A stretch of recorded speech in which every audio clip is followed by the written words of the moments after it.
Come with me and taste the best of Pampanga dito sa Manyaman Festival 2025, kung saan ang bawat distrito ng Pampanga ay nagdala ng kanilang kanya-kanyang pinagmamalaking signature dishes. Andito rin syempre yung ating mga batikan na Kapampangan chef, and of course kasama rin natin dito ang ilan sa inyong mga paboritong Kapampangan content creators. So tara, let me show you around. Hi! I'm with Kabalen Foodie, my very good friend. At niya karepag para kung namin Pampanga niyo.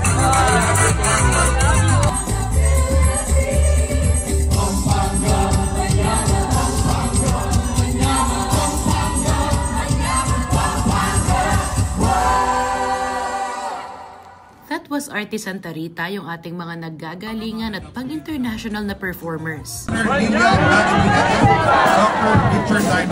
To start with, nandito ang founder ng Philippine Culinary Heritage Movement at meron din tayong mga special guest na mga artist na nangharana sa atin for tonight. We also have a trade fair kung saan may iba't ibang mga local vendors na ibinida yung kanilang mga produkto, and of course, meron din kanya-kanyang booth ang bawat distrito ng Pampanga at iisa-isahin natin yan. Simulan natin sa District 1. Meron tayo nitong mga makukulay na puto, there's tibok-tibok, pastillas, there's puto babi, okoy, syempre yung traditional na sisig, and bulanglang. Lipat naman tayo sa District 2. Dito meron ng pugang panas. Yes, mga langgam yan. There's also tortang alimasag, asadong dila, tidtad, yung sikat na chicharon ng guagua, meron ding atsara, ube halaya, at marami pang iba. Now, moving over to District 3, meron tayo nitong adobong balot. Ako, ang sarap niyan tapos maanghang. There's also pindang damulag, perfect ipares sa ensaladang pako. Nag-serve din sila ng puto seko, asadong matwa, at syempre yung sikat na halo-halo from Kabigtigs. Dito naman sa District 4, napakaraming seafood. Meron tayo nitong lagat hito, meron bulanglang na malalaking hipon, salted egg crabs, seafood boil at rellenong alimango. Meron din naman silang non-seafood, nagluto sila ng itik, chicken, beef kare-kare. There's also swam mais at bibingkang nasi. Grabe yung lineup ng pagkain, diba? Kaya naman ako ganado